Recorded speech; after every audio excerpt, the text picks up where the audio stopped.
I'm Bob Short, and this is Reflections on Georgia Politics, sponsored by the Richard B. Russell Library at the University of Georgia. We're happy today to have as our guest former State Senator John Foster. Welcome, Senator. Thank you, Bob. I'm delighted to be here with you, one of the distinguished government relation people in this state, and I'm honored that you would invite me, especially since I've been out of office for 16 years, that anybody would even remember me. And so well, we remember your record in the Senate, and that's what we want to talk about today. But before we do, we'd like to ask you to tell us about your early life. You're a native of Cornelia, home of the Big Red Apple. Right. What was it like growing up? Well, I was a typical country bumpkin. I grew up in a rural environment outside Cornelia. My parents were dirt farmers, so to speak, and we were, in those days, classified quite poor. We were financially. However, I've always said we were very rich as far as a family environment was concerned, because I had wonderful parents, and we always had plenty to eat, because my parents would have gardens, and they had hogs and cows, and we would kill at least 5 hogs and put them in the smokehouse for the winter, and we'd eat all those 5 hogs. But the time was hog killing time again. I've often thought about the fact we'd accumulate about 5 big lard tubs of lard, and that's how my mother used, or what she did or used to cook with. And we've always heard from the medical community that, you know, that sort of stuff will kill you. But she's 94 years old, and she's still doing pretty good. I kid her every once in a while. I say, Mother, if you don't quit using some of that stuff, it's going to kill you. But anyhow, it was just a farm family, and I was educated in the public schools of Habersham County. I attended Piedmont College, graduated from Piedmont, and as a matter of fact, serve on their board of trustees. I've been on the board now for over 20 years, and that's been really one of the loves of my life. Mm-hmm. But anyhow, I can look back at early days of my life. I remember when we had no running water, we had no refrigeration, we had no indoor bathrooms. We would milk the cow and put the milk in a container and put it in the well bucket and let it down. I'm sure, Bob, you may have been through some of that sort of stuff. I came through that era, yeah. Yeah, and so that happened to me, and we thought that was pretty normal. Yeah. But anyhow, that's the basic background that I had. I was involved in high school with 4-H. I sort of picked up, I guess, my leadership skills, if I have any of that, being involved with the 4-H clubs. Mm-hmm. And I remember one time, if you pardon me for getting so personal, is having an opportunity to do a demonstration on how to plant pine seedlings. And I was going to do it here at the University of Georgia. And of course, at that time, I'd never been to the University of Georgia. I was about as bad as the guy that said he'd never been out of Georgia but once, and that's when he went to Atlanta. That was just about how confined I had been as a youngster. Mm-hmm. But anyhow, we were preparing to do that demonstration, and I'd written, I think, about 4 typewritten pages. And so we were up at the county agent's office going over it together, several of the kids that were involved in these demonstrations. And so I got through the first typewritten page that I'd memorized fine. And I just went blank, completely blank.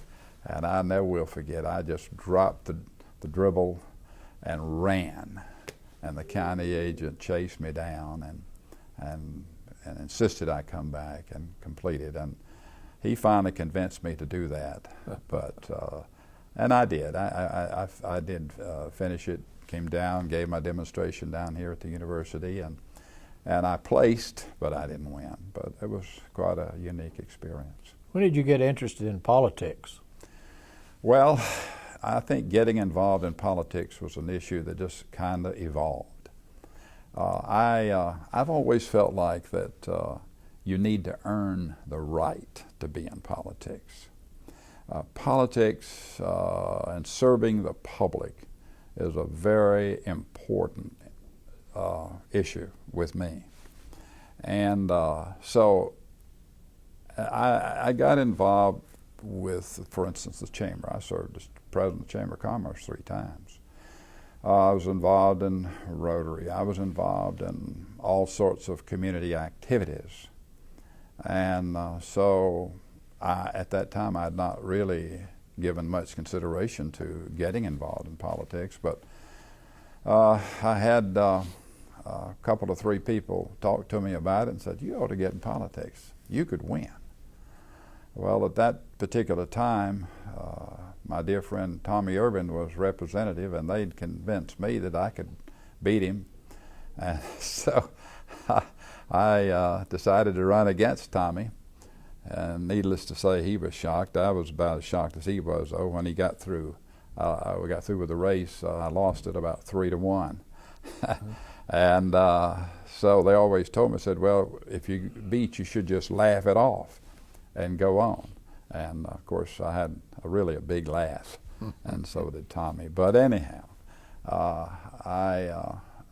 that was an interesting experience, and I never will forget that I had really a lot of wrong attitudes about political life. And that is, I didn't and wouldn't accept contributions. I felt like that obligated me, and that was a mistake. I mean, there's honorable people out there that wants to help you, and you should be willing to receive it. And I thought that you had to be so straightforward with people, and that is, if somebody said something that I disagreed with, I would let them know I disagreed with them. And every time I did that, I was losing votes. That wasn't smart. And finally one day, a gentleman told me, he said, "John," he said, "you know, you need to realize that in order for you to succeed with your idealism, you've got to live in a world of realism. And you need to discontinue your attitude about just popping off about what you think about everything." And so I thought about that, and I thought it made so much sense. And so what I started doing is, when people would say something to me that I didn't agree with, I would just simply say, if they said black was white, I would say, "Well, you know, that's an interesting theory. That's something that ought to be considered, I guess." And I never would disagree with them. I never did agree with them. So that started getting me by, and I never will forget. I was in Dawson County one time and stopped by a roadside stand that was, this church group was selling barbecue chickens. I thought, man, this is a good time to stop and eat some chicken. And so I pulled in, and just as I got out of the car, some folks recognized me, and I had about a half a dozen guys approach me and wanted to know immediately where I stood on the trapping bill. You probably remember when that Floyd Hutchinson folks are involved in trapping. And about 50% of the people were for it, and 50% of the people were against it. And I thought, oh boy, here goes my dinner. And so finally I just reacted with that age-old statement that you've heard many a time. You know, some of my friends are for it and some of them are against it. I'm just for my friends. And they just laughed about it, never asked me another thing about it. And I was able to get out of there and not talk about that issue anymore. But anyhow, it was an interesting experience. And then I turned around and ran again for the House of Representatives, and I lost. But I lost by about 30 votes, or a little less than 30 votes. That was back when Mr. Hubert Ritchie ran. Mm-hmm. Neither one of us were incumbents. Mm-hmm. Well, there was not an incumbent then. And he was a great guy. I never run against somebody I didn't like. And so I decided the good Lord wasn't intending for me to be in politics. And this whole time you were in business? Yes.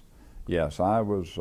I had the radio station locally there, mm-hmm. and that's a whole different story about the broadcasting industry. Well, we want to hear that, but let's get back to your political career. But anyhow, I decided that I was really through with politics, and I met up with the incumbent senator, who was a friend of mine, mm-hmm. and you remember him. And he told me he was going to run for lieutenant governor, and encouraged me to consider running for the Senate. I don't know. I don't much believe it's intended for me to be in politics. So I thought, well, it won't hurt to get out and feel it out. And so I did a little inquiring, and I found a whole different attitude with people, and people committing to make contributions to me. But now I've learned that you need to accept them if they're not wanting strings attached to it. And so they would push me to make a commitment to them that I would run. Mm-hmm. I said, well, I'm going to run. I said, the incumbent is not going to run again. He said he's going to run for lieutenant governor. Okay, you got to promise us you'll run. Well, as history, you remember, happened, he didn't run for lieutenant governor and ran again for the Senate. Well, I felt a moral obligation to follow through on what I had committed, and I did. And another person got in the race, got in a runoff, and so I won in the runoff. And so I remained in public life in the Senate then for 18 years, and it was a good run. Mm-hmm. What do you remember about your first few days in the Senate? Well, the first few days I was scared to death, needless to say. But I wanted to make a show like everybody else. And I remember one time questioning Culver Kidd. Well, Culver could make a monkey out of you in a hurry. Finally, my dear friend Howard Overby, you remember him, we were seatmates. He said, John, if you want to last down here, he said, the best thing you can do is just keep your mouth shut. You don't need to ask these questions. Just pay attention, try to be familiar with the legislation. I took his advice, and I followed that through the rest of my career. And I remember he said, don't get up there and talk. He said, I remember he offered a version of the new Constitution at one time, back in those early days. And he was in charge of it, and when he presented it, I doubt if he was in the well of the Senate over 2 minutes, dealing with the Constitution, state of Georgia. And you remember, I believe it was Chappell Matthews, and the House was also that way. So I patterned myself after those guys, and I thought they had very successful careers. Why couldn't I do that way? And so I did. I just really started taking a low profile approach. You mentioned Culver Kidd. He was a legend. Oh, he was. And I really liked the guy. I got along with him really well. I mean, he knew that I was a greenhorn, and he didn't let my asking him questions initially offend him at all. So we got along real good. Good. Let's get back now to your business career. Well, when I started out in broadcasting, I was in high school. I was always fascinated with radio. And so we didn't have a radio station in Cornelia at that time. And so a gentleman by the name of Jack Bradley got a license approval to build a radio station in Cornelia. And so I went out to see him one day and talked with him about getting a job as a nighttime DJ. And he wouldn't. He said, "You don't have any experience, and I don't need you." I mean, he was real nice to me. So I went back later when the station was in progress of being built, re-emphasized the desire of mine to get involved in broadcasting. "No," he said, "Oh, I don't think I have a place for you." I guess I went back a half a dozen times and talked with him about getting an opportunity. Finally, I went out one day and I said to him, "Mr. Bradley, is there not anything you could allow me to do to learn broadcasting?" He said, "I tell you what I've got. I need a septic tank dug in the back for my station, and I'll give you that job." I said, "Okay, I'll dig that hole." So what I was doing was getting his sympathy.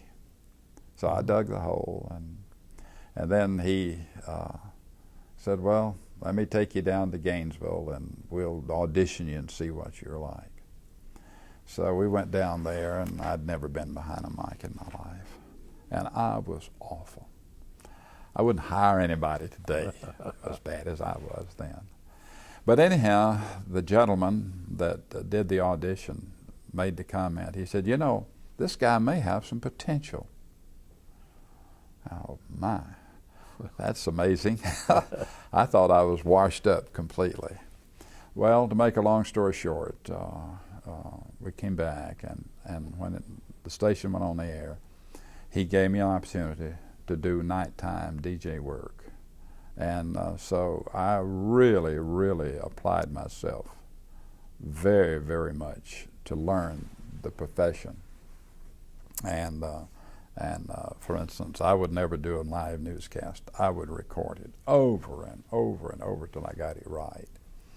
And I made a lot of errors, but he put up with it, and so I succeeded. But I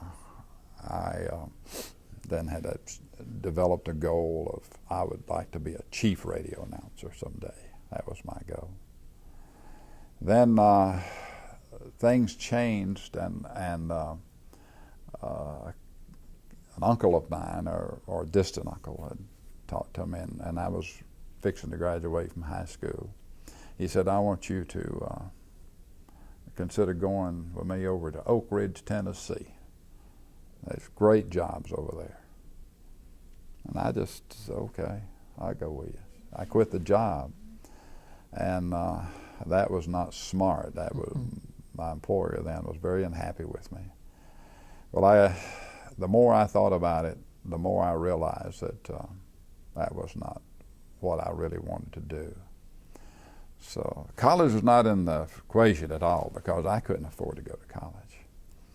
And so there was an opening at the local theater. So I went over to Toccoa and talked with the owner of the theater chain and told him I'd like a job managing that theater. He said, "What makes you think you can manage a theater?" I said, "Well, I just think I can." And so he said, "I'll see if we can train you." And I said, "Okay." And so they started training me at this theater to take the theater in Clarksville, Georgia. And so I did pretty well. And so finally, the guy that was training me said, "You know, this guy can manage this theater." I mean, he was real pleased with the progress that I was making. So they made me manager of that theater. And so I did that for a year. I showed the very first risque movie back in those days, and it was called The Moon is Blue. I don't know if you ever remember that movie or not. But anyhow, it was considered risque, but it was pulling people in, and I never will forget the only line in that movie that was risque was the couple was riding in the backseat of their cab, and she looked over at him and said, "You wouldn't try to seduce me, would you?" And that was all it was. Well, you know, today things like that are said all the time. But anyhow, I discontinued that job, and I decided I needed to go to college. So I'd saved up enough money to go to North Georgia College, at least 1 quarter. I don't know what I was thinking about, because I'd only had enough to pay for 1 quarter. But my parents couldn't help me. So I went over there, and I couldn't compete because I couldn't have the nice uniforms like the rest of the guys and all that. So I realized I was not ready for that. So I dropped out after the first quarter, and I struggled with it because I was not really academically prepared well either. But anyhow, I saw the draft board lady. That was toward the end of the Korean War. And I asked her, I said, "Are you going to draft me?" And she said, "Yes, we'll probably draft you in about 3, 4, 5 months." I said, "Well, if you're going to draft me, just draft me now." Well, I never thought about her taking it literally, but she did and drafted me, and then I went into the military for 2 years. And that was a great experience for me. I took in the Army? I was in the U.S. Army, and took my basic training at Fort Jackson, South Carolina, and I was trained to go to Korea. And so the morning that we finished basic training, we fell out in formation, and they began to call out names for the people going to Korea.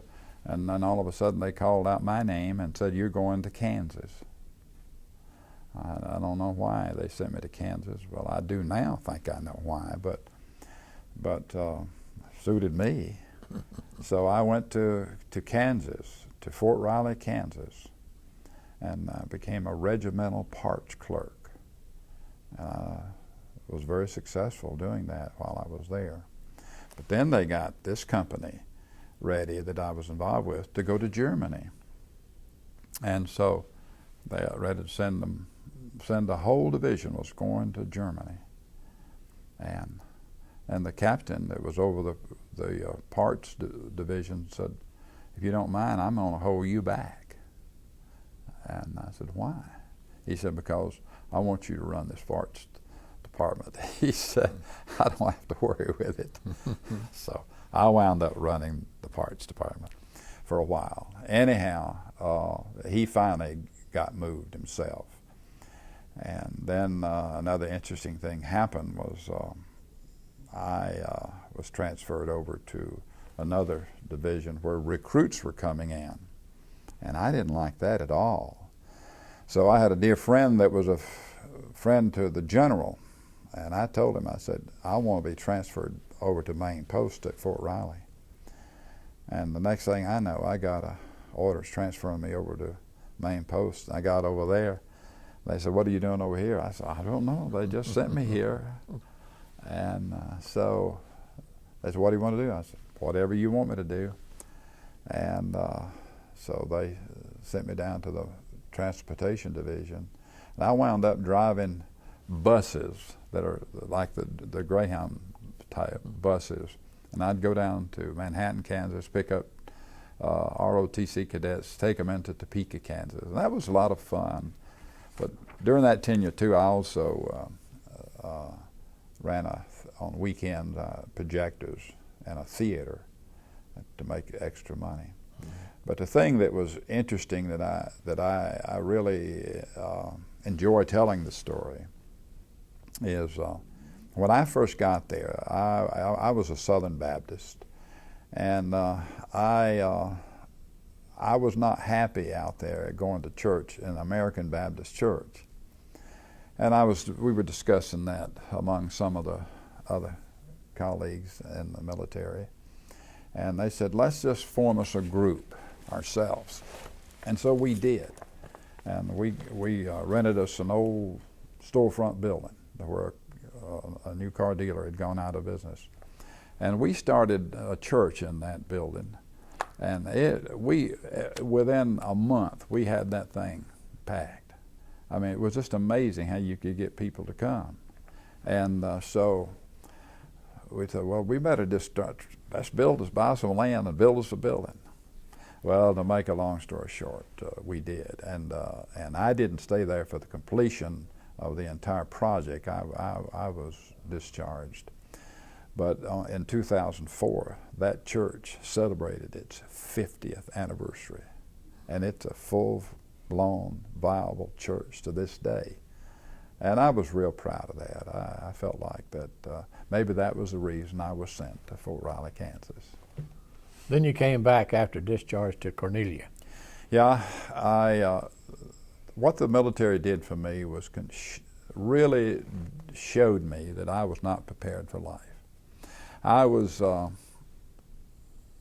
you know, when you were drafted, I was in there with guys from Harvard, Yale, all the big colleges, and I could get along with those guys, and I could do the same things they were doing, and I felt like that I just need to be able to do a better job to get the better job opportunities.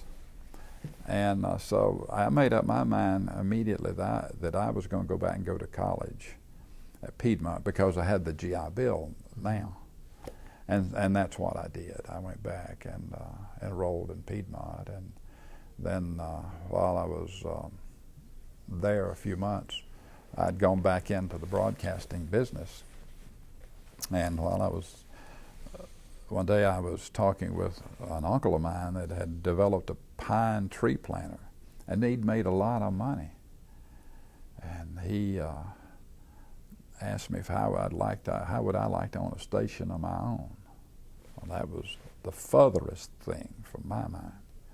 And I said, well, hey, I'd love that. And so he said, well, you find one and we'll buy it. And so we started looking around, I did, and found one in Sandersville, Georgia, WSNT in Sandersville. And it was owned by the guy that owned the Cornelia station. And so we bought it, and I went down there, and that's also got married, and my wife and I lived in Sandersville for 2 years. Then we came back. I was visiting Cornelia one weekend, and I saw Mr. Bradley, the guy that owned this radio station in Cornelia.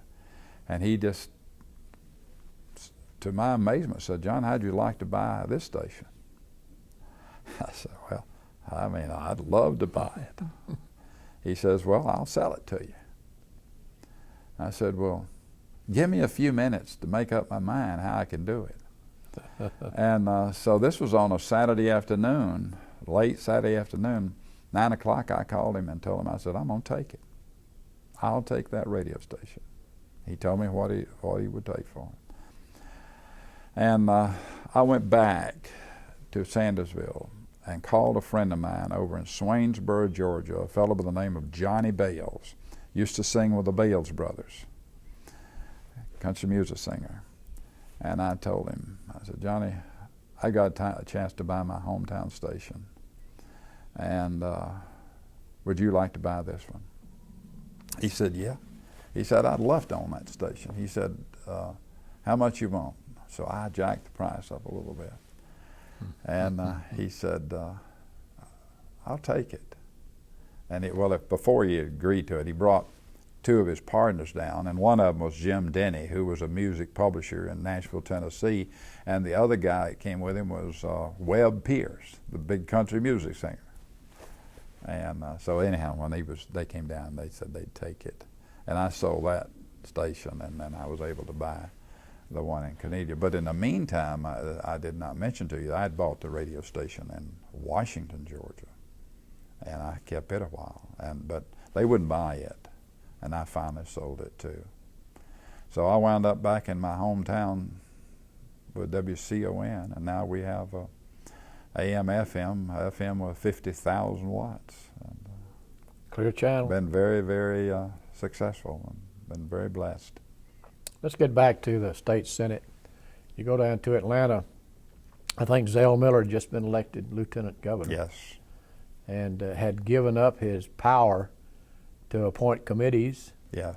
to what was known as a committee on committees. How did you fare with the committee on committees being a freshman senator? I did real well. Zell Miller was an enormously successful lieutenant governor and leader in my judgment. He really wanted to do what was right and what was fair. And so even though he gave up power, I was always so supportive of him till he knew that he could always count on me to support him. And but he was good to me. He after Hugh Carter, who was chairman of the Education Committee, decided not to run, he appointed me chairman of the Education Committee, and I remained as chairman of that committee during the entire tenure of my career in the Senate. Well, we recognize, John, your great contributions to education in Georgia, and let's talk about that for a minute. You're very knowledgeable in the QBE program. Yes. Well, I was. It's been 16 years since we were involved. But yes, that's Joe Frank Harris was the one that put the committee together. I served on that Blue Ribbon Commission, and helped put it together, and represented the governor on that particular piece of legislation, along with Roy Barnes and several other guys. But anyhow, if you remember, we passed that bill unanimously in the Senate, which was, to me, was unbelievable, because it was a major, major change.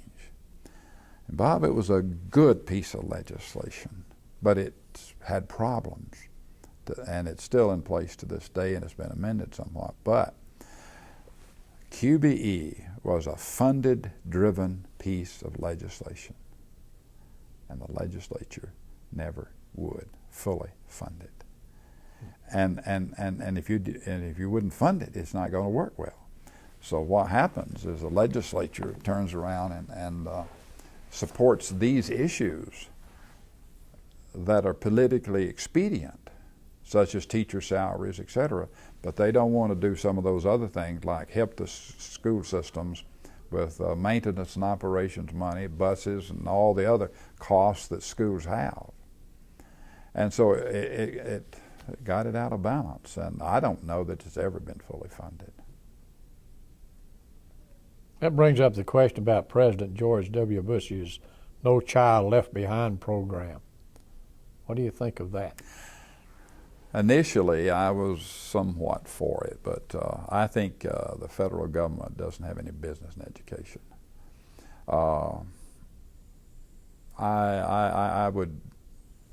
It has helped some in some directions, but I feel like that we would do just as well without it. And the reason being, I think that education belongs to the states and to the local systems.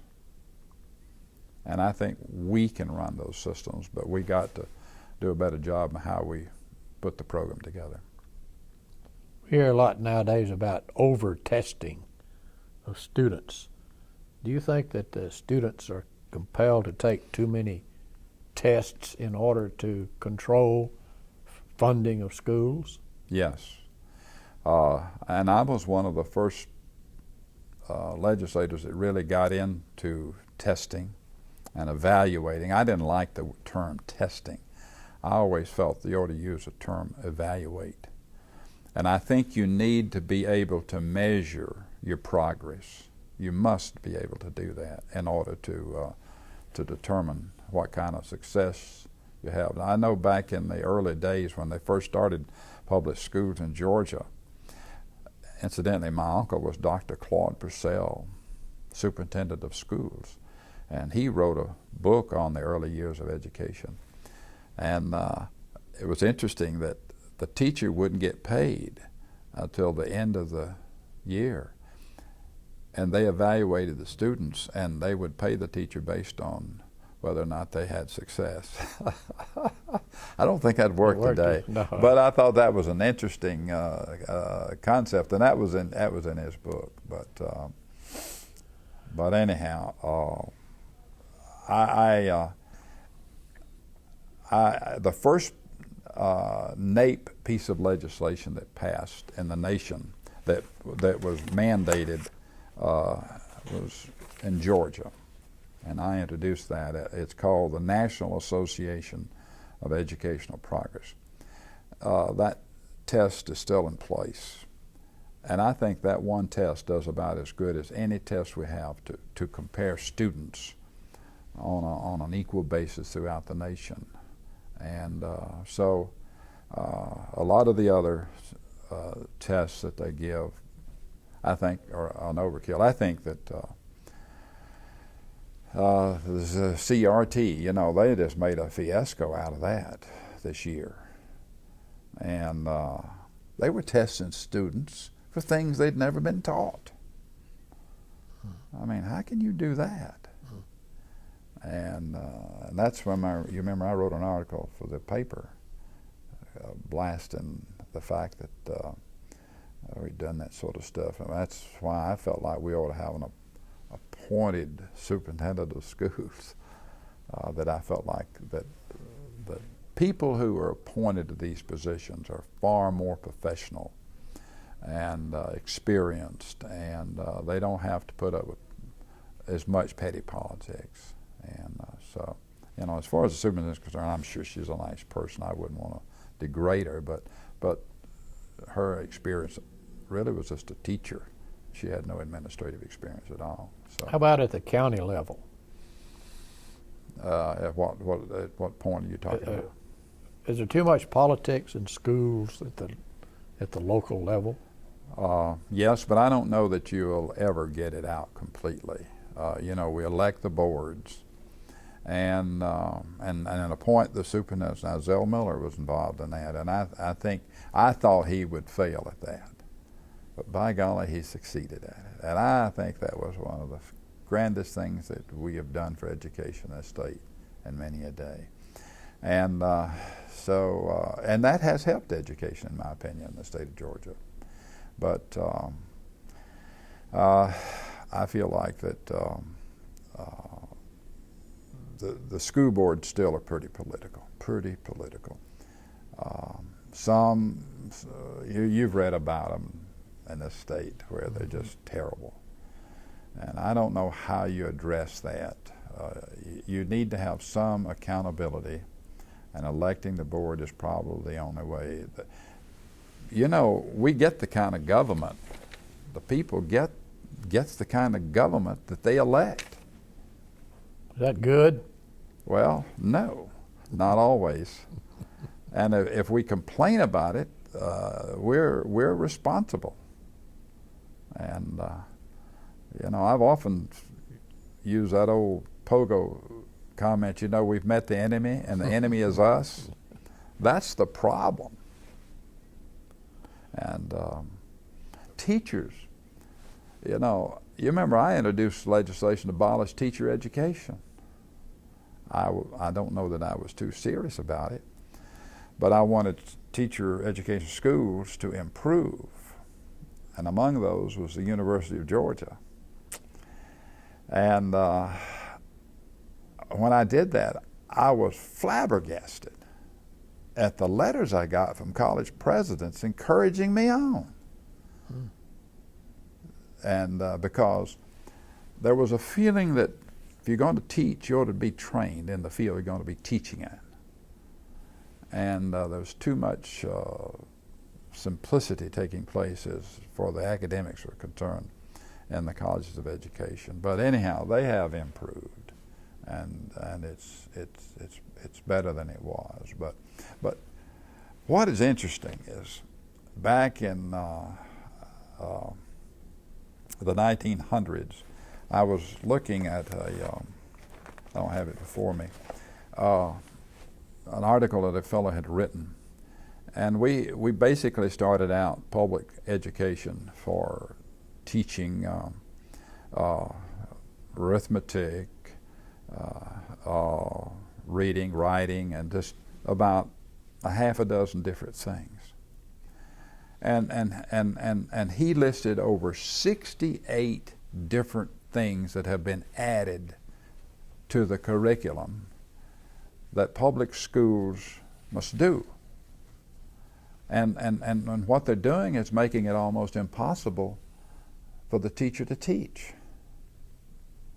And you know, in QBE, we discovered that we were offering over 600 courses in the public schools of the state of Georgia.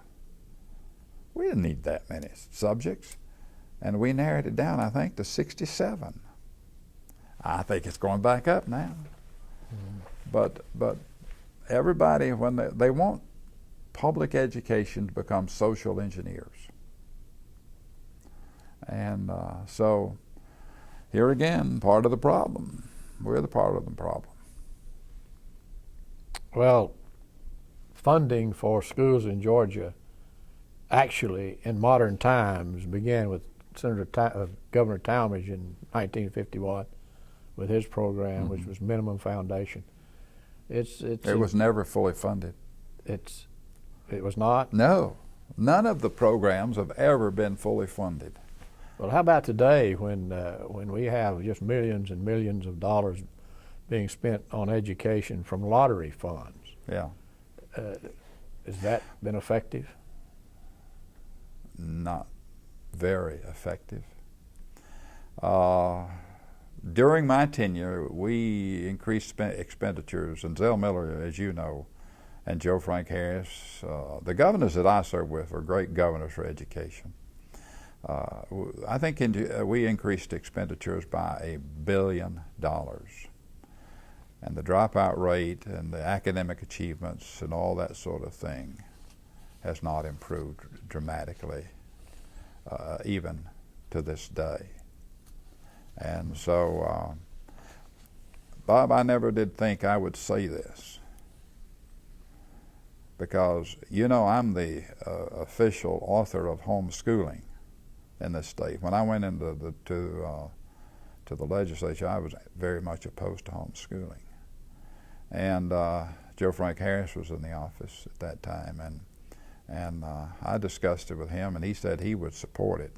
And so we passed homeschooling in this state, and it's worked out very, very well. I used to think that people that tried to teach their kids at home were just sorry. Well, that's the furthest thing from the truth.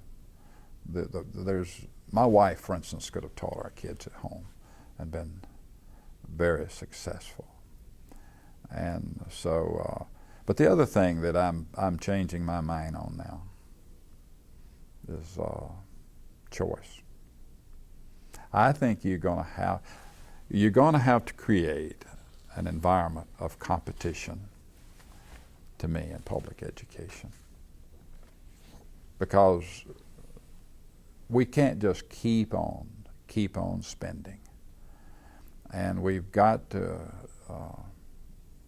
achieve greater success, and we must educate our society. Must. As I used to say, and I coined this statement, the ultimate emancipator of a society is education. And therefore, if we want to maintain our democracy, our type way of life in this country, et cetera, et cetera, et cetera, we've got to educate our people. And the reason we have so much trouble in the Mideast and all these other countries is because they don't have a good educational system. You don't become a dictator with people that have a good education. They're not going to put up with it. They think for themselves. They don't, you know, there's this group that just follows, and then you got others that think for themselves. And so I think that we still got to put education up on the front burner, always. You mentioned competition. In this global world and global economy, our students are not actually competing against each other. No, they're not. They're competing against the world. That's right. And it's sad that we're way down on the list of academic achievement. What can we do to improve ourselves? Well, we're going to have to continue to reevaluate how we're doing it, and the parents are going to have to get more involved, more concerned. You know, the society has changed so dramatically. When you have so many children in school now, and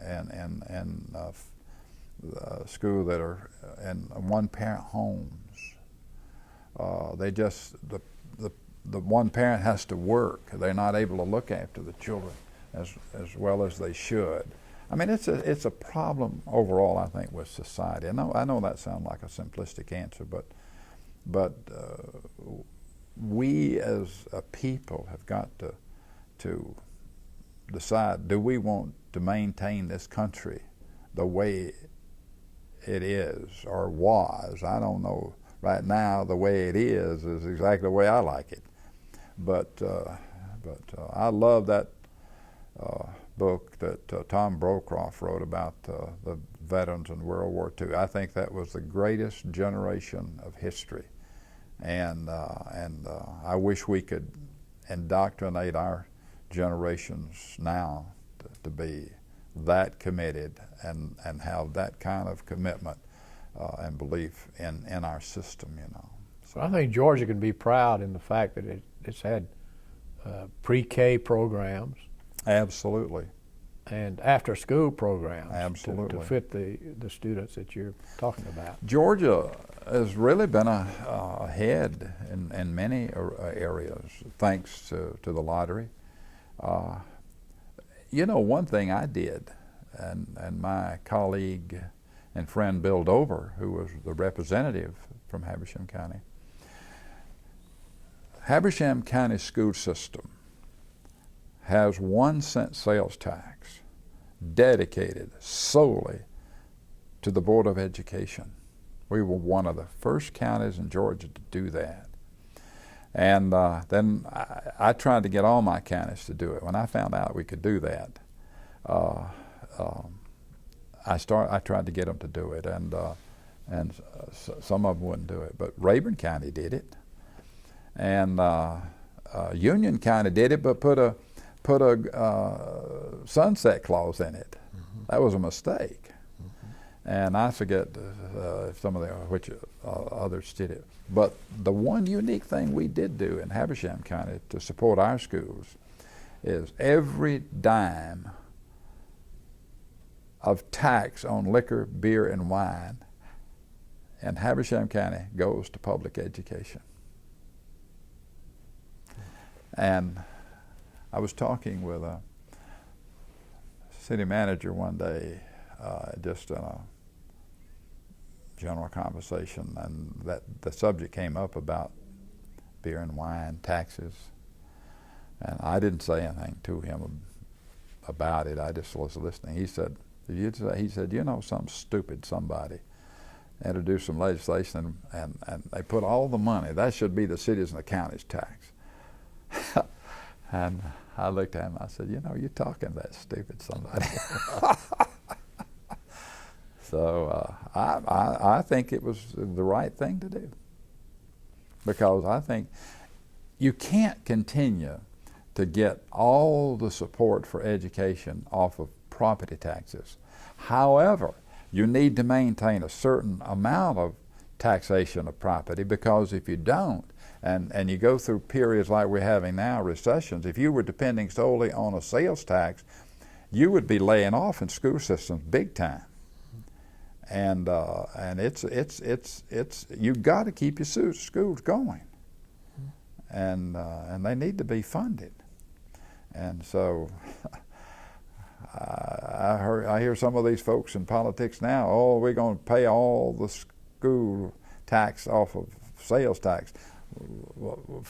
another reason I'd be opposed to it, because you're going to make your business community, you're going to put them in a situation where they can't be competitive with the neighboring states. And that's not going to work. So you got to balance all that. Is there any way to make parenting education successful?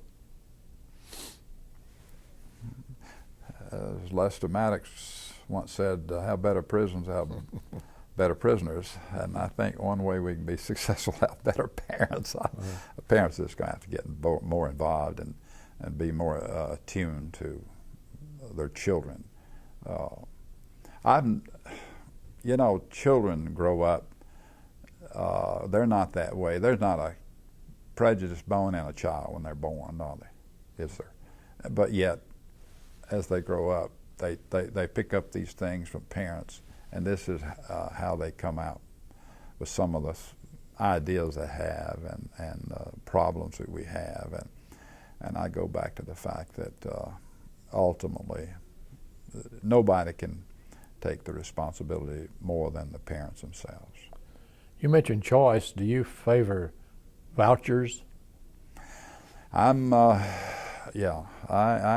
have never supported vouchers, but because of the necessity to give, we gave people a choice with homeschooling, and it's worked extraordinarily well. And I'm certainly willing to try that. For instance, one of the things that bothers me is the gifted. We don't do anything for gifted kids in this state hardly. And yet they're the future leaders. They're the ones that's going to be making the decisions how our future is going to be. And we have this attitude, well, but they're smart, they'll get it anyhow. But we need to fund gifted programs much, much greater. And we need to make, if a kid is really bright, we need to be able to challenge that kid.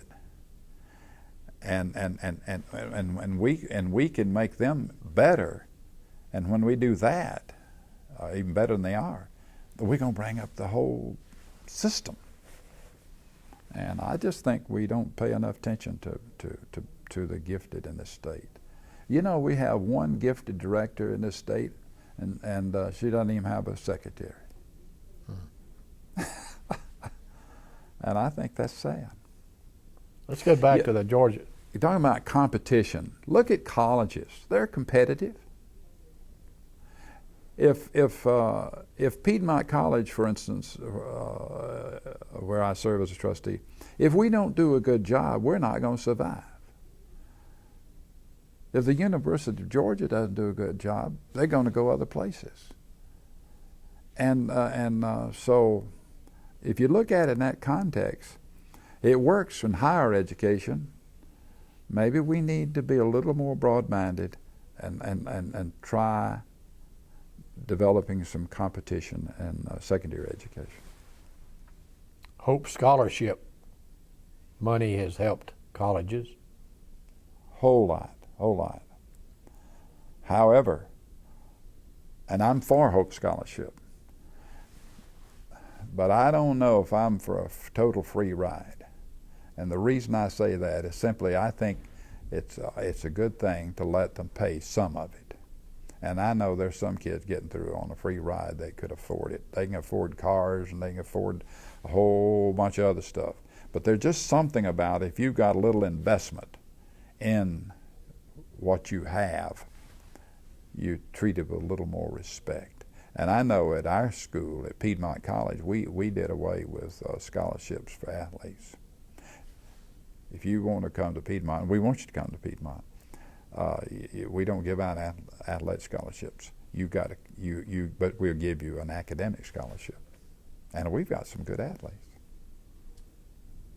Let's get back for a minute now to the Georgia Senate, where you served for 12 years. 8 years. 18 years. 18 years. 18 years. Gosh, I missed that, didn't I? Let's talk about the leadership of the Senate, how it evolves, and some of the personalities. You have, in addition to lieutenant governor who is elected by the people, you have a president pro tem. Mm-hmm. And that person has a responsibility of serving, I guess, in the absence of the lieutenant governor. Right. Who were some of the pro tems while you were in the Senate? Senator Holloway, great fellow. Tom Allgood was one of them. When I was in the Senate, and Zell Miller was lieutenant governor, president of the Senate, he gave us a lot of leeway. But you know, when Zell Miller made up his mind, it was time to act. You would act. And they don't seem to have control over it today in the House or the Senate like they did in that era. Now maybe I'm just an old fogey and that's the way I'm just not familiar with what they're doing today. But I think, I don't know, a lot of folks didn't like Tom Murphy. Matter of fact, a lot of times I didn't like him. But if you look at his leadership, to me, he was a great leader. He was fair. He got mad at me one time. And that was when the guy that ran against him passed away. Al Burris. Al Burris. Well, Al was running against Speaker Murphy. And Al's wife is from Cornelia. So I thought it would be politically smart for me to help Al. And I did. I got involved and tried to talk to other legislators about Al, you know. And somebody told the Speaker that I was doing it. Well, the truth is, I probably should not have had my nose in it. But, you know, his wife lived in Cornelia, and I liked Al, and I wanted to help him. And but anyhow, I noticed that every time I'd introduce a bill, it'd never get anywhere. So one day a friend came to me and said, "John, you know, the Speaker doesn't like you." He doesn't? No. Why? And he said, "You got involved in the House Speaker's race one time a few years ago." And he didn't appreciate it. So I went to my dear friend Jack Eller. I said, "Jack, I got a problem. What should I do?" I said, "I might as well go home if I can pass the bill and simply can't pass it in the House." He said, "You need to go to him and apologize." And said, "If you apologize to him, you'll never hear any more out of it." And I went to him and apologized. And he reached out, shook hands with me, and said, "It's a forgotten matter." And from that day forward, we were the dearest of friends. And he's, you know, he worked with me. Matter of fact, I went to some of their suppers, you know, and breakfasts. You know, they'd have ham and grit. I think you've been there to those dinners at night. And he would invite me. And we were always, we were good friends for years. John, you know, when we were coming along, there were two parties in Georgia, but they were within the Democratic Party. Exactly. I'm sure you remember those days. You had the Talmadge faction, and you had the Arnold Rivers faction. Mm-hmm. We don't see that anymore. It seems no, it's terribly divided, isn't it? Yeah. And I really am very disappointed in partisan politics. I don't consider myself a Democrat or Republican anymore.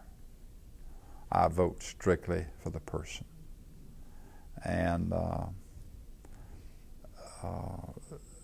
you know, I thought the Democrats, even when the Democrats never really did anything to help me. I just ran as a Democrat. And I liked the Republicans. Some of my dearest friends were the Republicans. You know, Kill Townsend.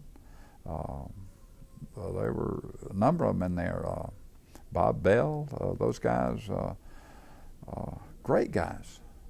And so I got along with them all fine. And we didn't have this division in the parties in my district except over in the mountain counties.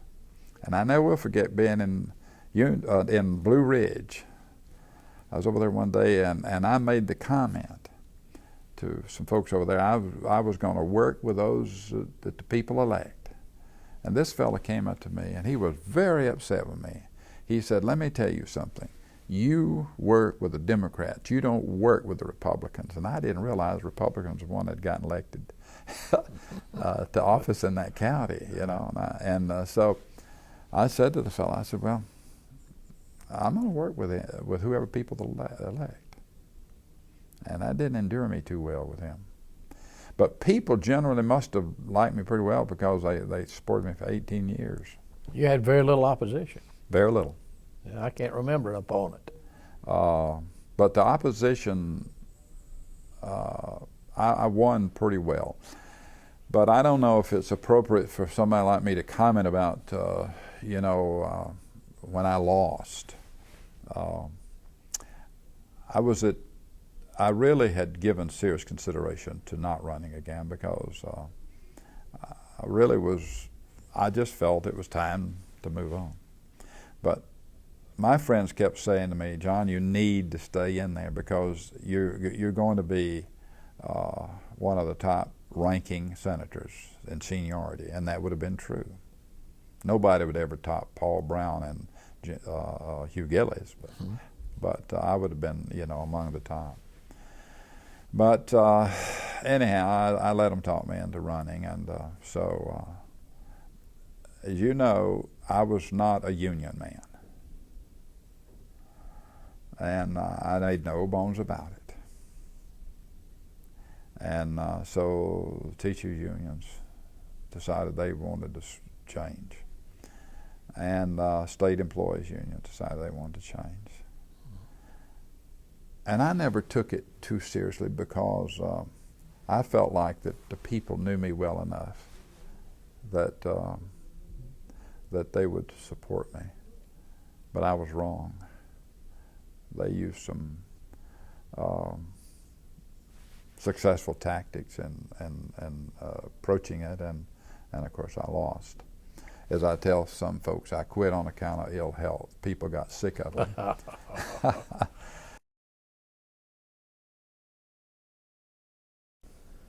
John, many disenchanted Democrats seem to think that the Georgia party is now too dependent on minorities and labor unions. Is that true in your area?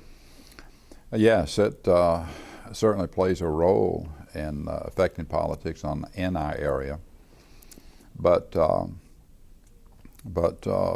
I just think the Democratic Party is completely out of touch with the reality as it relates to local communities. I think Washington is in general. And fortunately, I think we have a great senator in Johnny Isakson. I don't want to get into politics of this stuff, but anyhow, that are still in the world of reality. But I don't know what we're going to do. I tell you, the partisan politics is really slowing this country down, and we've somehow or another have got to get away from it. The people are the issues, not parties. We got to do things that's best for the country. And now, it's in the state level too. If the party is not for it, we're not going to support it. We didn't do that, Bob, when I was there. A little bit of it. But Paul Coverdale, great fellow, and deeply respected. And I enjoyed working with him. And why do we have to be so partisan? How do you feel about registration by party? Well, that's just going to enhance it worse to me. I want the freedom to vote for a person, not a party. And matter of fact, if I were in public life again, I would introduce local legislation taking all local offices out of partisan politics. That works with some offices today. Mm-hmm. It seems to work well. Yeah. But it's just our forefathers, I guess, they knew what they were doing when they started all that, but things have changed so dramatically until I just think it's out of hand.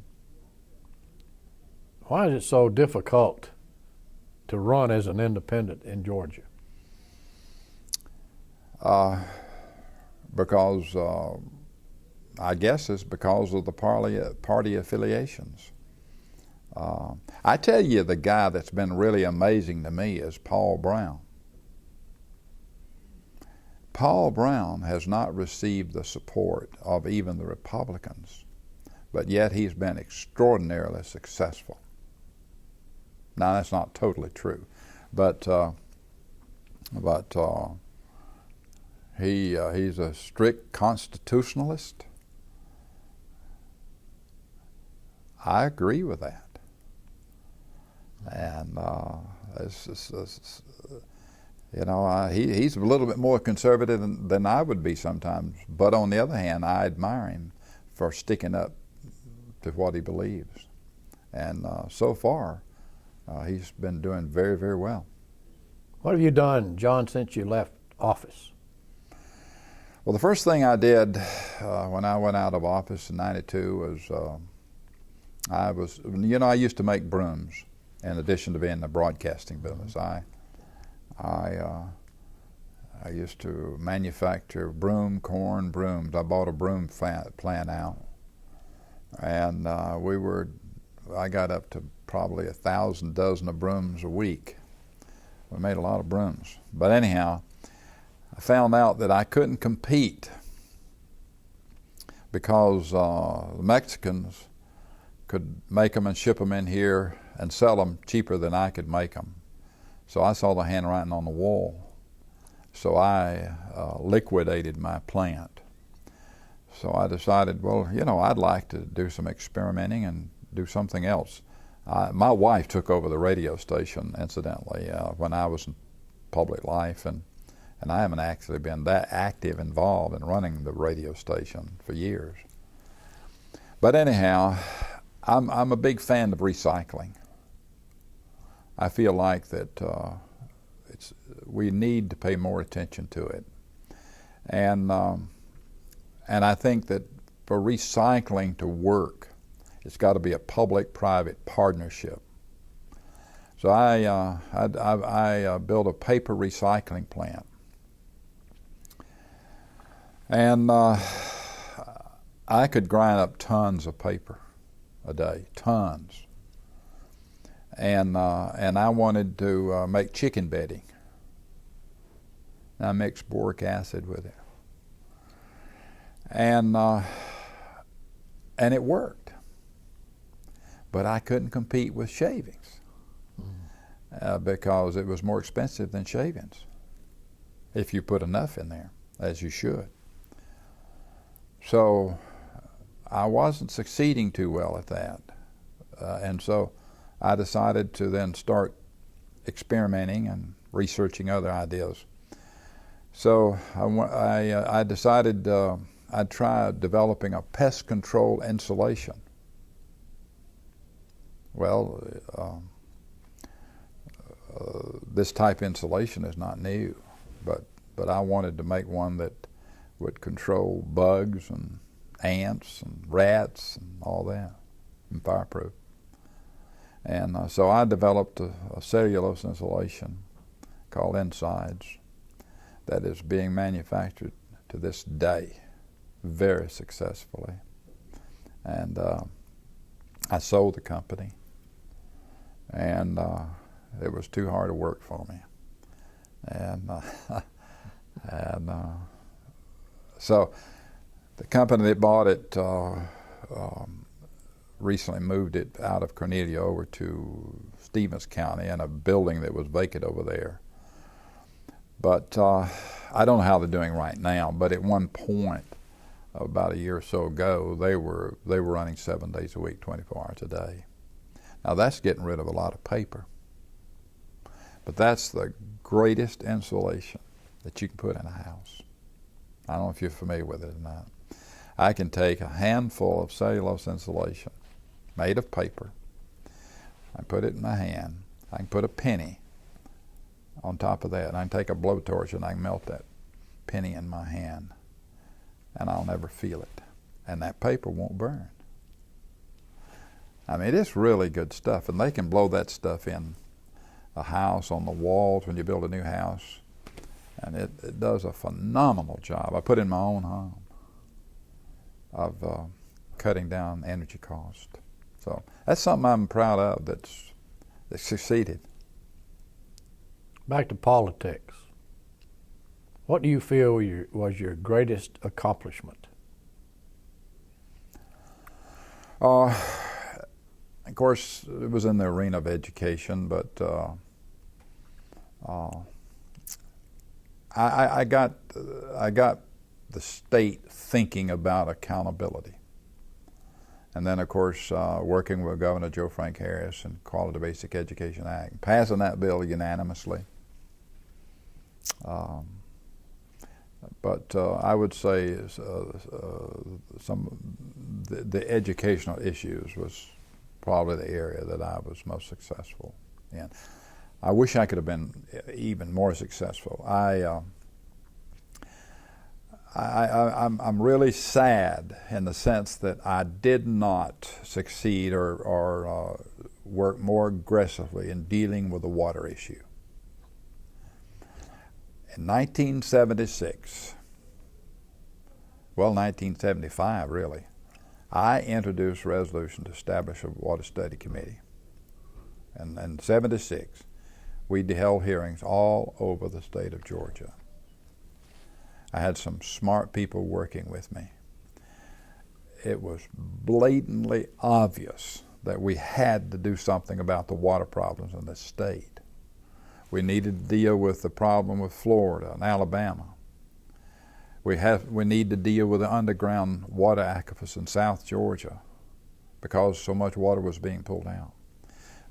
Atlanta was consuming unbelievable amount of water out of the Chattahoochee River.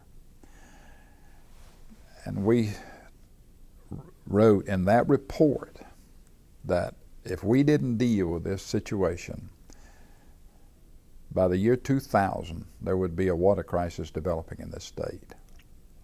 And I look back at that and I think, I had some smart people with me then. It wasn't that I was that smart, it was just the people working with me. And I really wish that I had taken a stronger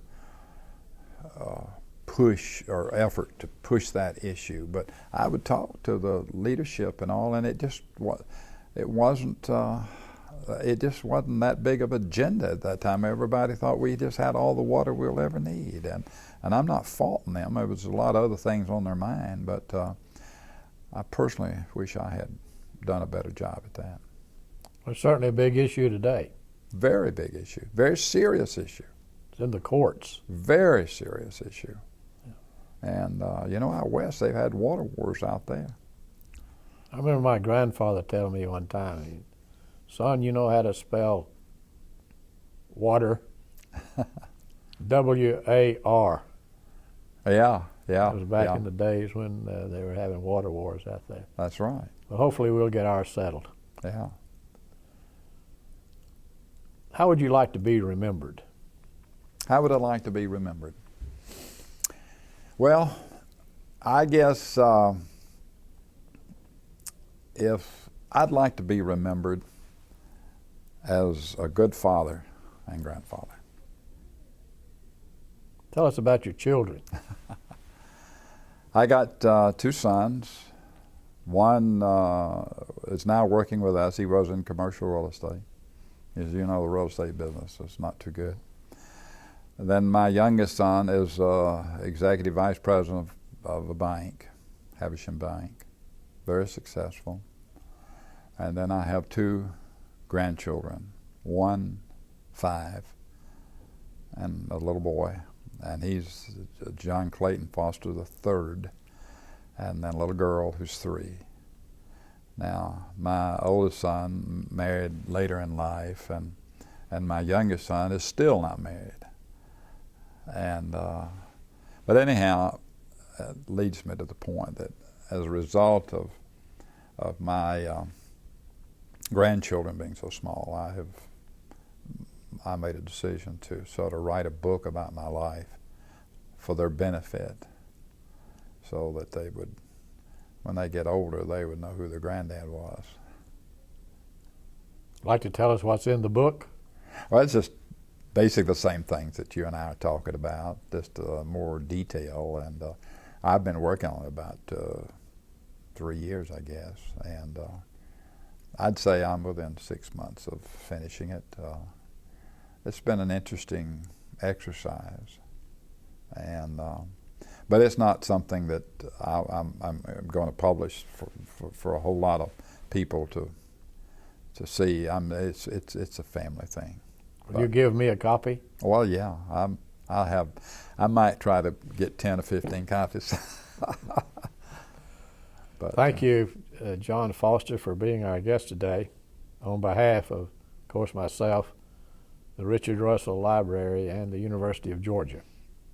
Well, thank you, Bob. And it's been an honor to be with you today. Thank you so much.